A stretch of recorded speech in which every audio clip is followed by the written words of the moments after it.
Alhamdulillah. Alhamdulillahil wahidil qahhar. As-salatu was-salamu ala rasulihil mukhtar wa ala alihil athhar wa ashabihil akhyar. Amma ba'd. Faqad qala Allah ta'ala fil Qur'anil azim wal furqanil majid. Ba'da a'udhu billahi minash shaitanir rajim. Bismillahir rahmanir rahim.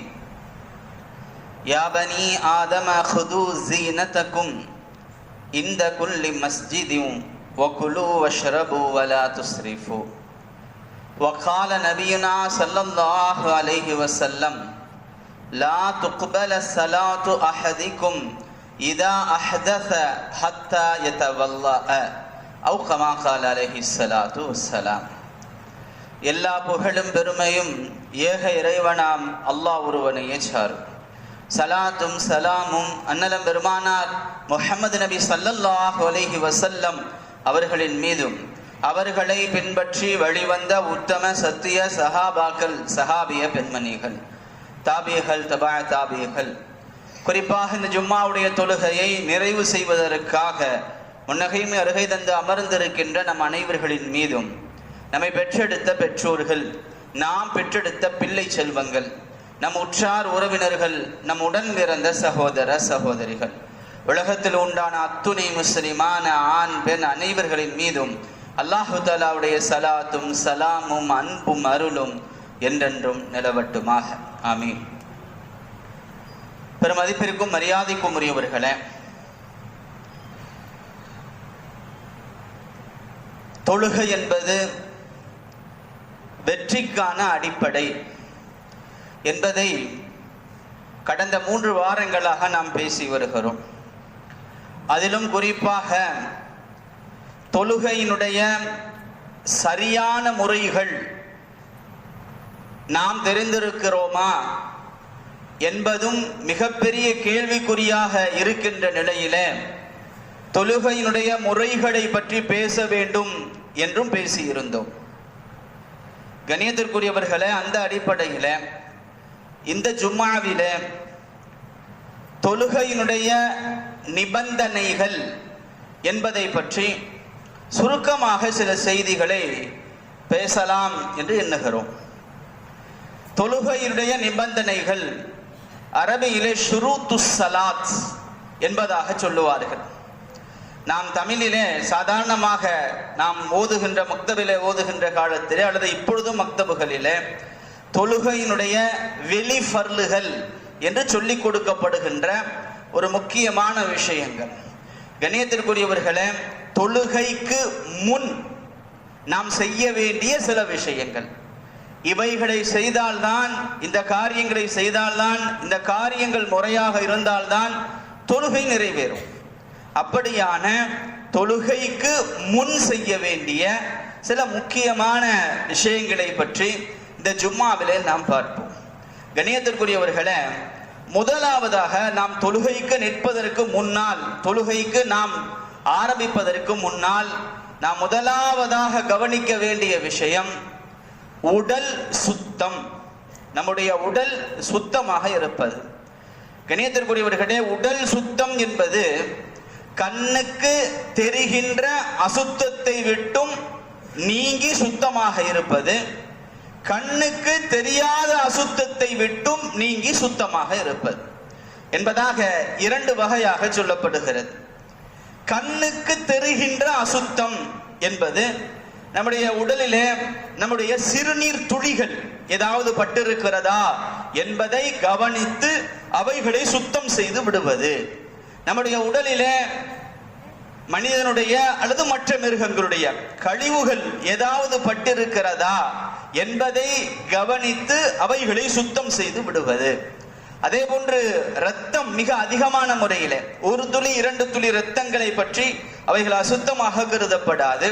அதிகமான முறையிலே இரத்தம் உடலில் எங்காவது பட்டிருக்கிறதா என்பதை கவனித்து அவைகளை சுத்தம் செய்து விடுவது. இது கண்ணுக்கு தெரிகின்ற அசுத்தங்களை சுத்தம் செய்வது. கண்ணியத்திற்குரியவர்களே, கண்ணுக்கு தெரியாத அசுத்தம் என்று ஒன்று இருக்கிறது. கண்ணுக்கு தெரியாத அசுத்தம் என்பது ஒன்று பெரிய அசுத்தம், இன்னொன்று சிறிய அசுத்தம் என்று இரண்டு வகைகளாக பிரிக்கிறார்கள். பெரிய அசுத்தம் என்பது குளிப்பு கடமையான நிலையிலே குளிக்காமல் இருப்பது பெரிய அசுத்தம். குளித்து விட்டால் அந்த அசுத்தம் நீங்கிவிடும். கணியத்திற்குரியவர்களே, வயதுக்கு வந்த ஆணோ பெண்ணோ அவர்களிடத்திலிருந்து வெளிவரக்கூடிய சில காரணங்களுக்காக வேண்டி குளிப்பு கடமையாகி விடுகிறது. குளிப்பு கடமையான நிலையிலே கண்டிப்பாக உடனடியாக குளித்து விடுவதுதான் மார்க்கம் நமக்கு சொல்லித் தருகின்ற அடிப்படையான விஷயமாகும். குளிப்பு கடமையான நிலையிலே குளிப்பை தள்ளி போடுவது என்பது முசீபத்திற்கு காரணமாக ஆகிவிடும், அல்லாஹ்வுடைய லானத்திற்கும் காரணமாக ஆகிவிடும், மலக்குமார்களுடைய லானத்திற்கும் காரணமாக ஆகிவிடும். எனவே எப்பொழுது குளிப்பு கடமையாகி விடுகிறதோ உடனடியாக குளித்து விடுவது என்பது மார்க்கம் காட்டி தருகின்ற பெரிய ஒரு ஒழுக்கமாகும். ரசூலுல்லாஹி ஸல்லல்லாஹு அலைஹி வஸல்லம் அவர்கள் சொல்லுவார்கள், அல் மாலு மினல் மாஇ. எப்பொழுது குளிப்பு கடமையாகி விடுகிறதோ உடனடியாக குளித்து விட வேண்டும். அல்லாஹ் குர்ஆனிலே, நீங்கள் ஜுனுபாலியாக இருந்தால், நீங்கள் குளிப்பு கடமையானவராக இருந்தால் உடனடியாக உங்களை நீங்கள் சுத்தம் செய்து கொள்ளுங்கள், நீங்கள் குளித்து விடுங்கள் என்பதாக அல்லாஹ் தஆலா கூறுகிறான். அந்த அடிப்படையிலே பெரும் தொடக்கு என்று நம்மிடத்திலே பழக்கமாக இருக்கக்கூடிய ஹதஸே அக்பர் என்று சொல்லப்படக்கூடிய, அரபியிலே சொல்லப்படக்கூடிய பெரிய அசுத்தத்திலிருந்து நீங்கி இருப்பது, குளித்து சுத்தமாக இருப்பது தொழுகைக்கு முன்னால் கவனிக்கப்பட வேண்டிய முக்கியமான ஒன்றாகும். ஒருவர் குளிக்காமல், குளிப்பு கடமையான நிலையில குளிக்காமல் அவரால் தொழுகைக்கு வரவும் முடியாது, தொழுகவும் முடியாது. எனவே முதல் விஷயம் குளிப்பு கடமையாகிவிட்டால் குளித்து விடுவது. இரண்டாவதாக சிறிய தொடக்கு என்பதாக நமக்கு சொல்லி கொடுத்திருக்கிறார்கள். சிறிய அசுத்தம், அதாவது சிறுநீர், மலம், காற்று இவைகளெல்லாம் வெளியானதற்கு பிறகு மனிதனுக்கு சிறிய அசுத்தம் ஏற்பட்டு விடுகிறது. இந்த சிறிய அசுத்தத்தை நீக்குவதற்கு ஒழு என்கின்ற சுத்தத்தை கொண்டு வர வேண்டும். கணியத்திற்குரியவர்களே, ஒழு என்கின்ற அந்த சுத்தத்தை கொண்டு வந்தால்தான் சிறிய அசுத்தம் நீங்கும். அதற்கு பிறகுதான் அவரால் தொழுகையிலே வந்து நிற்க முடியும். ரசூலுல்லாஹி ஸல்லல்லாஹு அலைஹி வஸல்லம் அவர்கள் சொல்லுவார்கள், லா துக்பலு ஸலாத்து அஹதிக்கும், உங்களில் ஒருவருடைய தொழுகை ஏற்றுக்கொள்ளப்படாது. இதா அஹ்தஸ, அவர் சிறுநீர் கழித்தாலோ மலம் கழித்தாலோ அல்லது காற்று பிரிந்தாலோ, இது போன்ற எந்த நிகழ்வுகள் நடந்தாலும் அவர் ஹத்தா யதவல்லஅ, ஒழு செய்கின்ற வரை அவருடைய தொழுகை ஏற்றுக்கொள்ளப்படாது என ரசூலுல்லாஹி ஸல்லல்லாஹு அலைஹி வஸல்லம் அவர்கள் கூறினார்கள். லா ஸலாத்த லிமல்லா ஒலூஅ லஹு, யார் ஒழு செய்யவில்லையோ அவருக்கு தொழுகையே இல்லை என்பதாகவும் அழுத்தமாக ரசூலுல்லாஹி ஸல்லல்லாஹு அலைஹி வஸல்லம் அவர்கள் கூறுவார்கள். ஆக கண்ணியத்திற்குரியவர்களே, ஒரு முஸ்லிம் தொழுகைக்காக அவர் தயாராகின்ற பொழுது பெரிய அசுத்தத்திலிருந்தும் தன்னை சுத்தப்படுத்தி குளித்துவிட்டு, சிறிய அசுத்தத்திலிருந்தும் தன்னை சுத்தப்படுத்தி ஒழு செய்துவிட்டு தொழுகைக்காக அவர் வர வேண்டும். கண்ணியத்திற்குரியவர்களே, தொழுகை சிறிய அசுத்தம் என்று சொல்லப்படக்கூடிய அவைகள் வெளியாகின்ற பாதைகளுக்கும் ஒழுவினுடைய உறுப்புகளுக்கும் எந்த விதமான தொடர்பும் இருக்காது. கண்ணியத்திற்குரியவர்களே, ஒழு முறிகிறது ஒளி முறிகிறது என்றால் அவர் சிறுநீர் கழிச்சா ஒழு முறிஞ்சிடும், மலம் கழித்தால் ஒழு முறிந்துவிடும், காற்று பிரிந்தால் ஒழு முறிந்துவிடும். பிறகு ஒழுவை திரும்ப கொண்டு வருவதற்கு அவர் முகம், கை, கால் இவைகளைத்தான் கழுவணும். ஒழு முறிகின்ற அந்த உறுப்புகளுக்கும் ஒழுவுக்கும் எந்த விதமான தொடர்பும் இல்லை. கண்ணியத்திற்குரியவர்களே, இந்த இடத்துல தான் நம்முடைய ஈமானை உறுதிப்படுத்திக் கொள்ள வேண்டும். நாம லாஜிக்கலா யோசிக்கிறோம், நான் குயுக்தியா யோசிக்கிறேன் அப்படின்னு யோசிச்சு அதுக்கு இதுக்கு என்ன சம்பந்தம், இது முறிஞ்சா நான் ஏன் இதை கழுவணும் என்று கேட்டால் அது ஈமானுக்கு ஆபத்து. கண்ணியத்திற்குரியவர்களே, அல்லாஹு தஆலா இது ஒழு முறிஞ்சா இப்படி ஒழு செய்யணும்னு சொல்லிட்டான். ரசூலுல்லாஹி ஸல்லல்லாஹு அலைஹி வஸல்லம் அவர்கள் இப்படி ஒழு இல்லைன்னா சிறுதொடக்கு ஏற்பட்டுட்டா இப்படி ஒழு செய்யுங்கன்னு சொல்லி கொடுத்திருக்காங்க. அல்லாஹ்வும் அல்லாஹ்வுடைய தூதரும் இந்த விஷயத்தை வழிகாட்டி இருக்கிறார்கள். அதிலே கொண்டு போய் நம்முடைய சிந்தனையை நம்முடைய யோசனையை உள்ளே நுழைப்பது என்பது ஈமானை கேள்விக்குறியாக்கிவிடும். எனவே எப்படி ஒழு முறிந்தா ஒழு செய்யணும் என்று குர்ஆனும் ஹதீஸும் சொல்லி தருகிறதோ அதை அப்படியே நம்பி அது முடிச்சுட்டா நம்ம ஒழு உடையவராக ஆகிவிடுவோம், சுத்தமுடையவராக ஆகிவிடுவோம், அதன் மூலமாக தொழுகை நாம தொழுகலாம் என்கின்ற அளவுக்கு நாம் நம்பிக்கொள்ள வேண்டும் என்பது கவனிக்க வேண்டிய விஷயம்.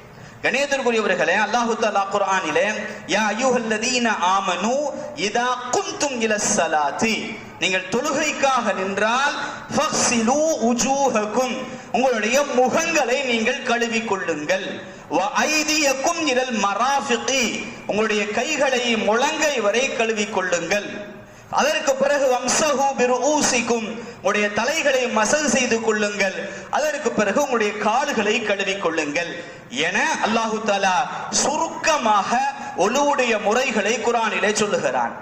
முகத்தை கழுவது, கையை கழுவது, தலைக்கு மசல் செய்வது, 2 கால்களையும் கழுவது என்பது அல்லாஹ் குர்ஆனிலே சொல்லுகின்ற சுருக்கமான முறையாகும். உஸ்மான் ரலியல்லாஹு தஆலா அன்ஹு அவர்கள் ஒரு சமயம் தன்னுடைய தோழர்களிடத்துல எனக்காக தண்ணீரை கொண்டு வாருங்கள் என்றார்கள். தண்ணீர் கொண்டு வரப்பட்டது. உஸ்மான் ரலியல்லாஹு தஆலா அன்ஹு அவர்கள் 2 கைகளையும் மணிக்கட்டு வரை 3 முறை கழுவினார்கள். முதலாவதாக கழுவி விட்டு வாய் கொப்பளித்தார்கள், நாசிக்கு தண்ணீர் செலுத்தினார்கள். அதற்கு பிறகு முகத்தை 3 முறை கழுவினார்கள். அதற்கு பிறகு 2 கைகளையும் முழங்கை உட்பட 3 முறை கழுவினார்கள். தலைக்கு மசகு செய்தார்கள். பிறகு 2 கால்களையும் 3 முறை கழுவினார்கள், கரண்டை உட்பட. கழுவி முடித்து விட்டு சொன்னார்கள், இவ்வாறுதான் நான் ரசூலுல்லாஹி ஸல்லல்லாஹு அலைஹி வஸல்லம் அவர்கள் ஒழு செய்வதை பார்த்தேன் என உஸ்மான் ரலியல்லாஹு தஆலா அன்ஹு அவர்கள் சொன்னார்கள். கணியத்திற்குரியவர்களே, ஒழு செய்வதனுடைய சுருக்கமான முறை இதுதான். நம்ம ஏற்கனவே திறவுகோலின் திறவுகோல் அப்படிங்கிற தலைப்புல 2 வாரங்கள் தொடர்ச்சியாக ஒழு எப்படி செய்வது என்பது சம்பந்தமான விளக்கங்களை பேசி இருக்கிறோம். அதனால மீண்டும் அவைகளை விளக்கமாக பேச வேண்டாம் என்கின்ற அடிப்படையில சுருக்கமாக இந்த செய்திகள் சொல்லப்படுகிறது. முகத்தை கழுவணும். முதல்ல 2 கரண்டை கைகளை கரண்டை உட்பட 2 கைகளையும் கழுவ வேண்டும். பிறகு முகத்தை முழுவதுமாக கழுவ வேண்டும். 2 கைகளையும் கரண்டை வரை கழுவ வேண்டும், முழங்கை வரை கழுவ வேண்டும். அதற்கு இடையிலே வாய் கொப்பளித்து நாசிக்கு தண்ணீர் செலுத்திக் கொள்ள வேண்டும். அதற்கு பிறகு தலைக்கு மசல் செய்ய வேண்டும், கால்களை கழுவிக் கொள்ளணும். கண்ணியத்திற்குரியவர்களே, இந்த ஒழுவுடைய உறுப்புகளிலே ஒரு முடி அளவு நலையாமல் இருந்தாலும் அந்த ஒழு கூடாது என்பதை கவனத்திலே வைத்துக் கொள்ள வேண்டும். முகம் கழுவுகின்ற பொழுது சரியாக முன்னற்றி ரோமத்திலிருந்து நாடி குழி வரை, முன்னற்றி ரோமத்திலிருந்து நாடி குழி வரை, ஒருகாது சோனையிலிருந்து மறுகாது சோனை வரை முழுவதுமாக முகம் கழுவி இருக்க வேண்டும். சில சமயங்கள்ல சில நேரங்களில அவசரமாக முகம் கழுகிறோம் என்கின்ற பெயரில இந்த இடங்கள் நனையாமல் வரவே தொழுது கொண்டிருக்கிறார்கள். இந்த இடம் பெரும்பாலும் விட்டு போகும். காதுக்கும் இந்த தாடைக்கும் மத்தியில் உள்ள இந்த இடம் இருக்கு, கன்னத்திற்கும் மத்தியில் உள்ள இடம் பெரும்பாலும் விட்டு போயிடும். அப்படி விட்டு போனால் ஒழு கூடாது. ஒழு கூடவில்லை என்றால் நீங்கள் 1000 ரகாத்துகள் தொழுதாலும் தொழுகையே இல்லை. கண்ணியத்திற்குரியவர்களே, கவனமாக இருக்க வேண்டும். அதே போன்று நெற்றி, முன்னெற்றி எந்த இடத்திலிருந்து முடி முளைக்கிறதோ அது முன்னெற்றி. அந்த முன்னெற்றியிலிருந்து கழுவுவதற்கு ஆரம்பிக்க வேண்டும். கொஞ்சம் அதுக்கு கீழே நெத்தி பாதியிலிருந்து கழுவதற்கு ஆரம்பிச்சால் ஒழுகூடாது. அதே போன்று நாடி குழி என்றால் நாடி குழி வரை நலைய வேண்டும். தாடி இருந்தால் தாடியை கோதி கழுவி உள்ளே உள்ள பாகமெல்லாம் நலைகின்ற அளவுக்கு கழுவணும். இப்படி முழுமையாக முகம் முழுவதும் கழுவப்பட வேண்டும். அதே போன்று கை, முழங்கை உட்பட என்றால் முழங்கைக்கு கீழ் வரை கழுவணும். ஒருவர் முழங்கை உட்பட என்று இந்த வரைக்கும் கழுவுறாரு, இது கீழே கழுகல, ஒழுக்கூடாது. ஒழுக்கூடலன்னா தொழுகக்கூடாது. அதே போன்று கால் கழுவுகின்ற பொழுது கவனிக்க வேண்டிய விஷயம், பின்னால் உள்ள குதிங்கால்கள் பலருக்கு கழுவப்படாமல் இருக்கும். அவசரமாக தண்ணீரை ஊற்றி பைப்பில் இப்படி தண்ணீர் இப்படி கால காமிச்சிட்டு வந்துருவாங்க. அப்படியான சூழலில் குதிங்கால்கள் கழுவாமல் இருக்கும். ரசூலுல்லாஹ் வயலுல் லில் அகாப், குதிங்கால்கள் கழுவாதவர்களுக்கு நாசம் உண்டாகட்டும். அவ்வளவு உன்னிப்பாக கவனித்து முழு ஒழுவுடைய உறுப்புகளும் முழுமையாக கழுவப்படுவதுதான் ஒழு. சாதாரணமாக கையை நீட்டி மூஞ்சிலே தண்ணீரை அடித்து கைகாலிலே சும்மா அப்படி கையை காமிச்சிட்டு வர்றதுக்கு பேரு ஒழு அல்ல. பல பேர்கள் அப்படித்தான் ஒழு செய்து கொண்டிருக்கிறார்கள் என்பது வருத்தமான விஷயம். அந்த ஒழுவும் கிடையாது, அந்த ஒழுவோடு தொழுவது தொழுகையும் கிடையாது. அந்த ஒழுவும் கிடையாது, அந்த ஒழுவோடு தொழுவது தொழுகையும் கிடையாது. நன்றாக ஞாபகத்திலே மனதில் இருத்திக் கொள்ளுங்கள். கணேசத்திற்குரியவர்களே, இந்த உறுப்புகள் அத்தனையும் ஒரு முடி அளவு கூட நனையாமல் விடாமல் முழுவதுமாக நனைந்திருக்க வேண்டும். அதுதான் ஒழு. கணேசத்திற்குரியவர்களே, தொழுகைக்கு முன்னால் குளிப்பு கடமையாக இருந்தால் குளித்துக் கொள்ள வேண்டும். ஒழு இல்லாமல் இருந்தால் முழுவதுமாக மிகச்சரியாக ஒழு செய்து விட வேண்டும். இது முதல் நிபந்தனை. இரண்டாவதாக, நம்முடைய ஆடை சுத்தமாக இருக்க வேண்டும். கணேசத்திற்குரியவர்களே, ஆடையில எந்த விதமான நஜீசுகளும் அசுத்தங்களும் இருக்கக்கூடாது. அசுத்தம் என்றால் சிறுநீர், மலம், பல விலங்குகளுடைய கழிவுகள், இரத்தம், அதுபோன்று உயிர் தண்ணீர் என்று சொல்லப்படக்கூடிய அந்த தண்ணீர், இவைகள் எதுவும் ஆடையிலே இருக்கக்கூடாது. கணேசத்திற்குரியவர்களே, அதுவும் ஆடையிலே 1 ரூபாய் அளவிற்கு குறைவாக இருக்குமேயானால் அது மன்னிக்கப்படும். மன்னிக்கப்படும் என்றால் சரியா கவனிச்சுக்கணும். இத ஒருவர் தொழுது விட்டார், தொழுகிறதுக்கு பிறகு பார்க்கிறார் அவருடைய உடையில அவருக்கு தெரியாம நஜீஸ் இருக்கிறார். அது எந்த அளவுக்கு இருக்குன்னு பார்க்கணும். 1 ரூபாயை விட குறைவாக இருக்குமேயானால் அந்த தொழுகையை மீட்ட வேண்டியதில்லை, கூடிக்கும். ஆனால் 1 ரூபாயை விட அதிகமாக அந்த நஜீஸ் இருக்குமேயானால் அவருடைய தொழுகை கூடாது, மீண்டும் தொழணும். அதுக்குத்தான் அந்த 1 ரூபாய் அளவு, 1 திர்ஹம்னு கிதாபுகள்ட்ட வருது. இப்போ 1 ரூபாய்ன்னு சொல்றாங்க. அந்த அளவுக்கு நீங்க பாத்துங்கிறாங்க. ஆனா தொழுகைக்கு முன்னாடியே ஒருத்தர் பார்த்துட்டார் ஆடையில நஜீஸ் இருக்கிறது, அது 1 ரூபாய் அளவாக இருந்தாலும் சரி, குறைவாக இருந்தாலும் சரி, அதிகமா இருந்தாலும் சரி, அதை சுத்தப்படுத்திட்டு தான் தொழுகணும். அந்த துணியோடு அந்த நஜீஸோடு தொழுதால் தொழுகை கூடாது. கணேசத்திற்குரியவர்களே, அதே போன்று நாம போய் எந்த நஜீஸையும் உடல்ல அப்பிக்கிறது இல்ல, நம்முடைய ஆடையில அப்பிக்கிறது இல்ல, அதுவாக படுவதுதான். அதிலும் குறிப்பாக கரண்டைக்கு கீழே ஆடை அணிவதால் தெருவில் இருக்கக்கூடிய அதிகமான நஜீஸ்கள் காலப்பட்டது, ஆடையில பட்டது. அதனால தான் ரசூலுல்லாஹி ஸல்லல்லாஹு அலைஹி வஸல்லம் கரண்டைக்கு மேல ஆடை அணிங்கிறாங்க. உங்களுடைய கீழாடைகளை கரண்டைக்கு மேலாக உயர்த்திக் கொள்ளுங்கள். எதுக்கு சொல்லப்படுகிறது? ஒன்று பெருமையுடைய அடையாளம். கரண்டைக்கு கீழே ஆடை அணிவது என்பது பெருமையின் அடையாளம், நபிகளார் அதையும் சொல்லுகிறார்கள். இன்னொன்று, அது நஜீஸை இழுத்து கொண்டு வந்துவிடும். சிலர் வேஷ்டிகளை கரண்டைக்கு கீழே கட்டி கொண்டு இருக்கிறார்கள், தெருவெல்லாம் கூட்டிக் கொண்டு செல்கிறது. என்னென்ன நஜீஸ் இருக்கும்? பல மிருகங்களுடைய நஜீசுகள், பல மிருகங்களுடைய சிறுநீர்கள், ஆண்களுடைய சிறுநீர், பல விஷயங்கள் தெருவில் இருக்கும். அவைகள் எல்லாம் அவைகளை படுகிறது. அதே போன்று பேண்ட் போட போகும்போதும் கரண்டைக்கு கீழாக பேண்டை விழுத்து விடுவது இருக்கிறது, தொங்க விடுவது இருக்கிறது. அதுவும் நஜீஸ்களை இழுத்து கொண்டு வந்துடும். இப்ப அந்த நஜீஸ்களோடு நீங்கள் தொழுகையிலே நிற்கின்ற பொழுது இந்த தொழுகையே கூடாத ஒரு நிலை ஏற்படும். அதனால தான் கரண்டைக்கு மேலாக உங்களுடைய ஆடைகளை உயர்த்திக் கொள்ளுங்கள் என்பதாக சொல்லப்படுகிறது. ஆக கண்ணியத்திற்குரியவர்களே, ஆடையினுடைய சுத்தம் மிக முக்கியமான ஒன்று. சுத்தமாக இருந்தால்தான் தொழுகை என்பது கூடும். கண்ணியத்திற்குரியவர்களே, அழுக்கான ஆடைகள், சிலருடைய வேலைகளே அப்படி இருக்கு, சிலருடைய வியாபாரங்கள், தொழில்களே அவருடைய உடல்ல அழுக்கு ஏற்பட்டுரும். இப்ப அவர் தொழுகிறதுக்காக வருகிறார், அந்த ஆடையில நஜீஸ் இல்லாம இருந்தா தொழுகை கூடிக்கும். ஆனாலும் தொழுகைக்கென்று ஒரு கண்ணியம் என்பதை மனதில் நிறுத்திக் கொண்டு அதற்கென்று ஒரு தனி ஆடையை வச்சு தொழுகிறது மிகச் சிறப்பான. தொழுகை கூடுமா கூடாதுன்னா கூடிக்கும். அழுக்கான ஆடையாக இருக்கிறது, நஜீஸ் இல்ல, அழுக்கு இருக்கு, தொழுகை கூடிக்கும், அது இது இல்ல. ஆனால் தொழுகை கண்டு ஒரு கண்ணியம் இருக்கிறதா இல்லையா? அல்லாஹ் குர்ஆன்ல சொல்ல போகும்போது, யா பனீ ஆதம ஹுதூ ஸீனத்தகும் இன்த குல்லி மஸ்ஜிதின், ஒவ்வொரு பள்ளியிலும் நீங்கள் அலங்காரத்தை பற்றி பிடித்துக் கொள்ளுங்கள்ங்கிறான். இதற்கு விளக்கமாக தஃசீர்கள் எழுத போகும்போது, நீங்கள் பள்ளிகளுக்கு வருகின்ற பொழுது நீங்கள் உங்களை அலங்கரித்துக் கொண்டு வாருங்கள் அப்படின்னு எழுதுறான். நல்ல கண்ணியமான ஆடைகளை, நபிகளாருக்கு பிடித்தமான வெள்ளை ஆடைகளை, இது போன்ற ஆடைகளை நீங்கள் அணிந்து கொண்டு வாருங்கள் என்பதாக தஃசீர் எழுதுறான். கணியத்திற்குள்ளே அப்படி இருக்கின்ற பொழுது நீங்க நல்லா யோசிச்சு பார்த்தீங்கன்னு சொன்னா ஆடைகள்ல பல வகைகள் இருக்கு. பார்ட்டி வியர்னு ஒன்று வச்சிருக்கான், ஃபங்க்ஷனுக்கு போகும்போது போட்டுக்கிற ஆடைகள்னு. கேஷுவல் ஷர்ட்ஸ், கேஷுவல் ட்ரெஸ்ஸஸ் சில வச்சிருக்கான், ஃபார்மல் ட்ரெஸ்ஸஸ் சில வச்சிருக்கான். ஒவ்வொன்னையும் ஒவ்வொன்றுக்கு போகும்போது அப்படின்னு ஆடைகளை தரம் பிரித்து அவன் வைத்திருக்கின்ற பொழுது, அதுவும் அந்த பார்ட்டி, அதுவும் அந்த ஆபீஸுக்கு போகும்போது சாதாரணமா வீட்டில் இருக்கும் தொழுகைக்கு அப்படிங்கிறது இவைகள் அத்தனையும் விட உயர்வான ஒன்று இல்லையா? அப்ப இவைகள் அத்தனையும் விட மிக சிறப்பான ஒரு ஆடையை தானே தொழுகைக்கு பயன்படுத்தணும். நீங்க பார்ட்டிக்கு போறதை விட நீங்க அல்லாஹ்வை சந்திக்க வருவது என்பது குறைவான ஒன்றா?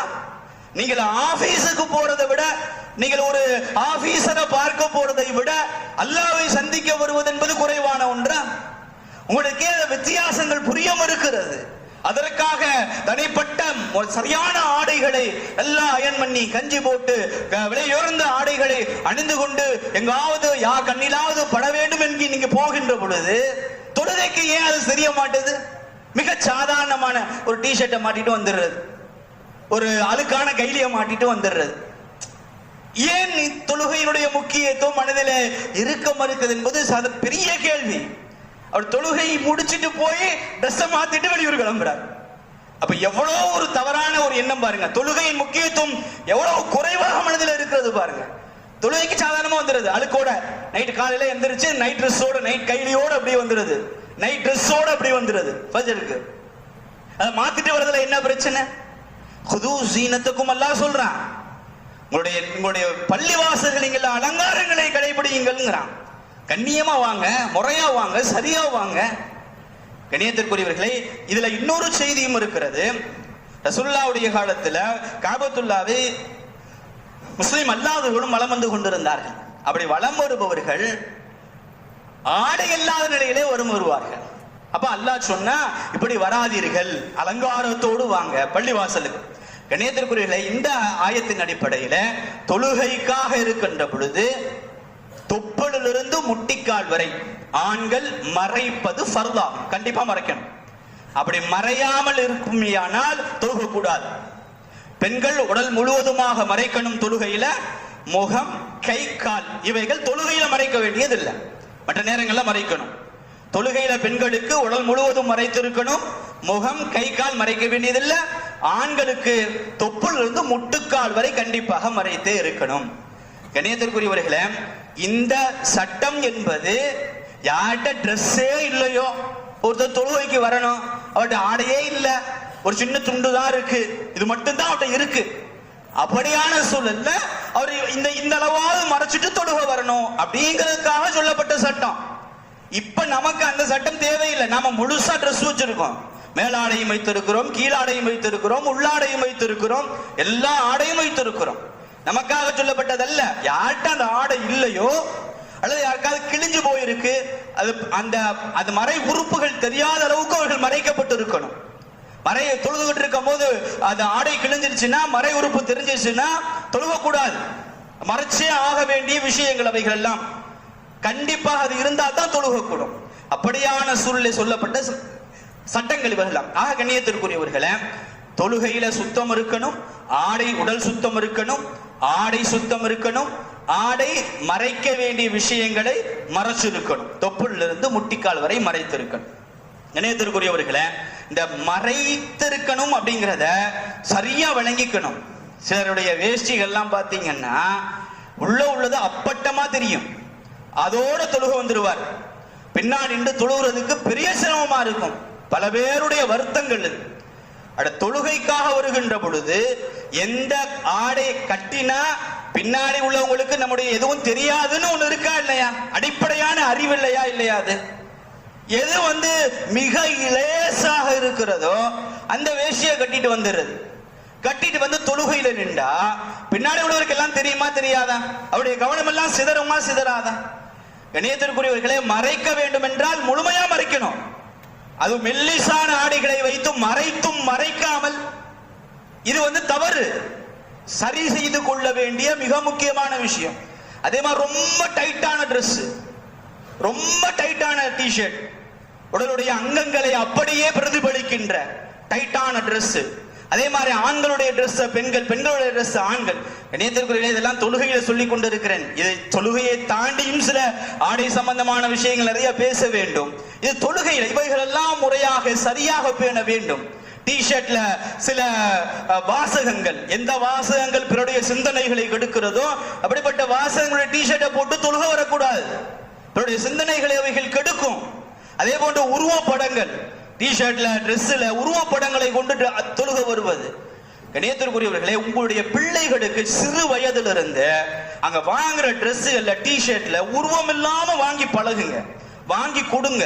அதுதான் காலப்போக்கில் அவனுடைய ஆடைகளுடைய கண்ணியத்தை காமிக்கும். சின்ன வயசுல அவனுக்கு ட்ரெஸ்ஸே அப்படித்தான் விற்கிறான், பார்த்துதான் வாங்க வேண்டியதாக, வாங்கித்தான் கொடுக்கணும், அப்படித்தான் வாங்கணும். கண்ணியத்திற்குரியவர்களே, ட்ரெஸ் ஆடு உருவமுள்ள ட்ரெஸ்ஸை போட்டு தொழுகைக்கு வந்துடுறாங்க. தொழுக கூடாது. எப்படி கூடும்? இது உருவமுள்ள உள்ளதாக இருக்கிறது அல்லவா? கண்ணியத்திற்குரியவர்களே, எனவே ஆடை சுத்தம் என்பதையும் தாண்டி ஆடையுடைய கண்ணியமும் தொழுகைக்கு மிக முக்கியம் என்பதை கருத்திலே கொள்ள வேண்டும். அடுத்ததாக இடம் சுத்தம். இடம் சுத்தமாக இருக்கணும். எங்கே தொழுகிறோமோ அந்த இடம் சுத்தமாக இருக்கணும். கண்ணியத்திற்குரியவர்களே, இப்ப நாம பெரும்பாலும் பள்ளிவாசல்களிலே தொழுகிறோம், வீட்டுல சுத்தமான இடங்கள்ல தான் தொழுகிறோம். நிர்பந்தமான நிலை ஏற்படுகிறது அப்படிங்கிற பட்சத்துல எந்த இடத்துல தொழுகிறோம் அப்படிங்கிறது முக்கியம். ரசூலுல்லாஹி ஸல்லல்லாஹு அலைஹி வஸல்லம் சொன்னார்கள், பூமி முழுவதும் சுத்தம், ஆனால் கழிப்பறைகளை தொழுகாதீங்க. தொழுவங்களிலே, ஆடு மாடு ஒட்டகங்களுடைய தொழுவங்களே தொழுகாதீர்கள், கபருஸ்தான்களே மண்ணறைகளிலே தொழுகாதீர்கள் அப்படின்னு நபி ஸல்லல்லாஹு அலைஹி வஸல்லம் அவர்கள் இவைகள் எல்லாம் நீக்கி இருக்காங்க.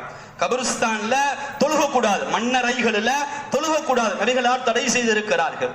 அதே மாதிரி தொழுவங்களிலே ஆடு மாடு ஒட்டகங்கள் சில தூரங்கள் எல்லாம் ஆடு மேய்த்து கொண்டிருப்பவராக இருக்கிறார், ஆடு தொழுவம் தான் அவருக்கு இருக்குன்னா அந்த இடத்துல தொழுவக்கூடாது, அதை தாண்டி வேற ஒரு இடத்துல தொழுகணும். அதே மாதிரி பாத்ரூம்கள்ல தொழுவக்கூடாது. இணையத்திற்குள்ள அப்போது சொல்ல போகும்போது இது விளங்காம இருக்கும். நீங்க இப்ப யோசிச்சு பாத்தீங்கன்னா சில பாத்ரூம்களே அவ்வளவு அழகாக இருக்கும். சரி, அழகா இருக்கேன்னு முசல்லா விரிச்சு அந்த இடத்துல தொழுதக்கூடாது. அது எவ்வளவு சுத்தமாக இருந்தாலும் சரி, எவ்வளவு மார்பிள் போட்டு, எவ்வளவு டைல்ஸ் போட்டு, எவ்வளவு காஸ்ட்லியா பாத்ரூம் இருந்தாலும் பாத்ரூம்ல தொழுவக்கூடாது. ஏன்னு சொன்னால் தொழுகைக்கு இடம் சுத்தம் மிக முக்கியம். அது பாத்ரூம், அந்த இடத்துல தொழுவக்கூடாது. அதே போன்று நஜீஸான இடங்கள், நஜீஸ் நல்லா தெரியுது, சிறுநீர் கழித்து நிறைய அந்த இடமெல்லாம் சிறுநீராக இருக்கிறது அப்படின்னா அந்த இடத்துல முஸ்ஸல்லா விரிச்சு தொழுவக்கூடாது. கண்ணியத்திற்குரியவர்களே, தொழுகின்ற பொழுது இடம் சுத்தம், எந்த இடத்துல தொழுகிறோம் அப்படிங்கிறது மிக மிக முக்கியம். அல்லாஹ் குர்ஆன்ல வதஹிர் பைத்திய, என்னுடைய வீட்டை நீங்கள் சுத்தப்படுத்துங்கள், லித்தாயிஃபீன வல் காயிதீன, யார் தவாஃப் செய்கிறார்களோ, யார் அங்கே தங்கி இருக்கிறார்களோ, யார் தொழுகையை நிறைவேற்றுகிறார்களோ அவர்களுக்காக என்னுடைய வீட்டை நீங்கள் சுத்தமாக வைத்திருங்கள் என்று அல்லாஹ் தஆலா குர்ஆனிலே சொல்கிறான். கண்ணியத்திற்குரியவர்களே, இன்னும் சில நிபந்தனைகள் இருக்கிறது, ஆனால் நேரம் இல்லாத காரணமாக அடுத்தடுத்த வாரங்களை நாம் இன்ஷா அல்லாஹ் பேசுவோம். அல்லாஹ் தஆலாவும் நபிகளாரும் எவைகளை நமக்கு கற்றுத் தந்திருக்கிறார்களோ அந்த முறைகளிலே நம்முடைய எல்லா வாழ்க்கையும், முக்கியமாக தொழுகையும் அமைத்துக் கொள்ள அல்லாஹ் கிருபை செய்வானாக. வாஹிர் தவானா அனில் ஹம்துலில்லாஹி ரப்பில் ஆலமீன்.